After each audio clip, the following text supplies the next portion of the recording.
കണ്ണൂർ ഇരിക്കൂറിലെ ആദിവാസി യുവതി രജനിയുടെ മരണം കൊലപാതകം. പോസ്റ്റ്മോർട്ടത്തിലെ ആന്തരിക രക്തസ്രാവമാണ് മരണകാരണമെന്ന് കണ്ടെത്തി. ഇന്നലെയാണ് കച്ചമാവു തോട്ടത്തിലെ ഷെഡിൽ രജനിയെ മരിച്ച നിലയിൽ കണ്ടെത്തിയത്. സംഭവത്തിൽ ഭർത്താവ് ബാബുവിനെ ഇരിക്കൂർ പോലീസ് അറസ്റ്റ് ചെയ്തു. കൂടുതൽ വിവരങ്ങളുമായി കണ്ണൂരിൽ നിന്ന് നിഖിൽ അളവൂരുണ്ട്. നിഖിൽ, എന്തൊക്കെയാണ് സംഭവവുമായി ബന്ധപ്പെട്ട് പോലീസ് നൽകുന്ന വിവരം? ഈ യുവതിയുടെ മരണത്തിൽ ഭർത്താവിന്റെ പങ്ക് അതെന്തൊക്കെയാണെന്നാണ് കണ്ടെത്തൽ?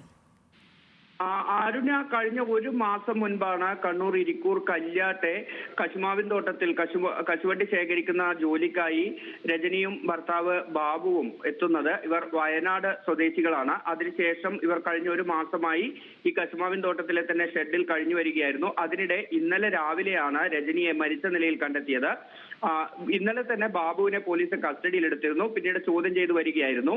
ഇന്ന് പോസ്റ്റ്മോർട്ടം റിപ്പോർട്ട് കൂടി പുറത്തു വന്നതോടുകൂടിയാണ് രജനിയുടേത് കൊലപാതകമാണെന്ന് പോലീസ് ഉറപ്പിച്ചത്. ബാബു രജനിയെ മർദ്ദിച്ചെന്നും ആ മർദ്ദനത്തെ തുടർന്നാണ് മരണമെന്നുമാണ് ഇപ്പോൾ പോലീസ് കണ്ടെത്തിയിരിക്കുന്നത്. രജനിയുടെ ശരീരത്തിൽ ആന്തരിക രക്തസ്രാവം ഉണ്ടായതായും പോസ്റ്റ്മോർട്ടം റിപ്പോർട്ടിൽ പറയുന്നുണ്ട്. ഇവർ തമ്മിൽ തർക്കമുണ്ടായതായും പിന്നീട് മർദ്ദിച്ചതായുമാണ് മനസ്സിലാക്കാൻ കഴിയുന്നത്. അതാണ് ഈ രജനി മരിക്കുന്ന ഒരു സാഹചര്യത്തിലേക്ക് എത്തിച്ചത്. കണ്ണൂരിൽ നിന്ന് നിഖിലയാണ് വാർത്തയുടെ വിശദാംശങ്ങൾ നൽകിയത്.